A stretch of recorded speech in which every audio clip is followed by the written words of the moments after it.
The other news today has been that Harvard University has decided to remove courses taught by Mr. Swamy, saying that his views on Muslims in a recent controversial piece that he wrote, actually back in July, were reprehensible. Now, in that article, he had recommended demolishing mosques and suggested that only Muslims in India who acknowledge that their ancestors were Hindus should be allowed to vote. So, at a faculty meeting in Harvard, one of their professors, Diana Eck, proposed scrapping Dr. Swamy's courses, saying that his op-ed was something that clearly crossed the line by demonizing an entire religious community and calling for violence against their sacred places. Now, this is a time when we're in the middle of a huge debate on freedom of speech. Dr. Swamy, how do you feel about Harvard saying that your courses have to go? Well, first of all, it was not the Department of Economics which nominates me every year and invites me every year, but it was a faculty where people who are not economists, who are India studies people like Diana Eck and Witzel and Sugata Bose, etc. I thought the most democratic thing for them to have done is to send their complaint to me and a copy of the article I wrote and ask me what my reaction is first. That is in law called audi alteram partem, which means that nobody should decide against anybody behind the back of that person, or at least eliciting his opinion. So that's one big surprise. Secondly, there's no complaint about my teaching at Harvard economics, because obviously I've taught for 50 years and every year Harvard calls me. My student rating is perhaps very high, that's why. This is not a question about my economics writings. This is about an article I wrote in India following the terrorist attack in Bombay. Now, I think this is a dangerous principle, that if Harvard begins to start making a teacher at Harvard accountable for what he has written elsewhere on another subject, then tomorrow Ms. Diana Eck or Witzel, who have written pornographic stuff about Hindu religion in their writings, when they come to India, I can make them accountable. But you realize that your article offended quite a lot of people. Who? It did not offend people. I have seen polls, I have seen Twitters, I have seen Facebooks, I have seen letters to the editor. There is overwhelming support. And all the things that are quoted against me are total distortions. That's why I say, tell me what is it that I have said which you find objectionable, and I'll answer that. Let me get Dr. Singhvi's views on this. Dr. Singhvi, how do you look at this particular controversy? Because right now we are in this debate where, you know, Kapil Sibal has talked about this whole thing with Facebook and Google. Do you think, but did you read Dr. Swamy's article at all? What did you think of it? If you did, do you think Harvard's done the right thing?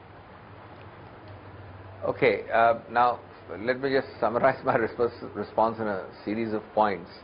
See, first of all, I think we're jumping a lot of topics and connecting somewhat unrelated topics. It's a very vast subject you've raised, and I don't think I can answer it so quickly. Secondly, I have not read Dr. Swamy's article, but I have read extracts from it in some magazines and newspapers where it was published. Number three, it's really, I'm a stranger to this controversy because this is between Harvard and him. But I do very clearly believe, and I'm saying that very openly, that there is no concept of freedom in law, in practice, in society, in philosophy, in history, which is absolute. There's no such thing as absolute freedom at Harvard, absolute freedom in your home, absolute freedom on the street, absolute freedom anywhere. It's a very simple principle, Nidhi. Your freedom ends where my nose begins. Now, I'm not sure about the technicality of the debate because I'll have to, read up and then argue on point by point. No, sure. We're talking about a principle here. Given the outrage, on the principle, the outrage on the very, very strong words and sentiments which is expressed there, it certainly, I think, comes in the way of several noses. Now, thereafter, I am not here to police Mr. Dr. Swamy, and nor do I think any of us here is going to make them change his view. So it's between Harvard, which is an autonomous institution, and Mr. Swamy's right now to sue Harvard if he thinks that his rights have been violated. But certainly, Harvard is an institution which everybody agrees would bend very, very much in favor of academic freedom. And if they are inclined to ban Mr. Swamy's works or any other way his activities, then you can take it that a very large zone of freedom has been exceeded and transgressed. Before I come back. I just wanted to say that the freedom of speech debate doesn't really come up here because Harvard has not tried to harm Mr. Swamy. you know, the way a lot of Hindu right-wing groups, a lot of Muslim right-wing groups, when they are upset by something that someone has written somewhere, they physically harm, they burn down, they, you know, they threaten. I think that is a serious violation of freedom of speech. Here, an autonomous institution has said that this gentleman's views doesn't sit well with the core principles on which this institution has been built. And I don't think Mr. Swamy or any one of us can segregate what we feel politically from what we feel economically. We are integrated human beings, and what we write in India surely can be read in America and assessed for what it is, you know. So I think that's a specious argument. And to just say that there was Twitter support or Facebook support... No, I didn't say that. No, I said that there were I didn't say that. I was responding. I said they didn't even ask me what I wrote. They assumed, like you, that I must have written something terrible. No, it's out in the public domain. Where have you read it? You tell me, what is that sentence that you find objectionable? I think for Muslims to be asked to declare their Hindu ancestry, or to even suggest that people must prove their citizenship before they are asked to vote. That is a view that is not offensive to it, because it happens to be the truth. No, Mr. Swamy, you may feel that, and you're within your rights to write that. May I tell you, the Sufis, when they had their conference just now, they said 95% of the Muslims are of Hindu heritage, so this country is ours. But are you going to do what Abhishek Singhvi suggested? Are you going to sue them if you think that your rights are... Sue them for what? They invite me every year. Yeah. They wanted me to teach. I've taught for 50 years at Harvard. They didn't ask me. They decided to, some bunch of people who have nothing to do with economics come and use a majority and push me out. I have chosen to live in India.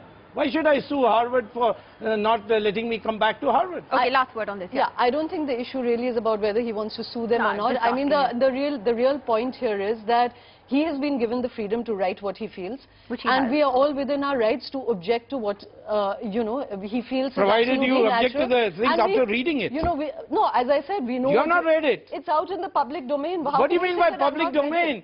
The obvious thing is to do is ask me, well, did you write this? Clearly you think that what you wrote was not offensive. There are others who don't agree with that, who think it was offensive. So let's agree to disagree on that. I have to take a break. And there's been no violence here. I think we must make the distinction between those who oppose violently and those who disagree and say, we don't want you to be part of our universe. My house was attacked by Congress people. I hope you know about that.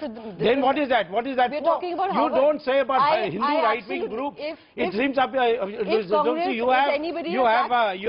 have made the Hindus a target. If anybody attacked your home, that's awful. I think some time back... You didn't speak up at that time. Now you're speaking about the Hindu groups attacking people. I said Muslim what is that got to do with it? Both. I said both. And I think there were people who suggested, you know, when Professor Lane and the Bhandarkar professors' faces were tarred, there was a response that we should tar the Sambhaji Brigade, and I said, no, we shouldn't, because we must live by our own sense of propriety. Okay, I have to take a break. I have to thank Dr. Swamy, because he has to leave.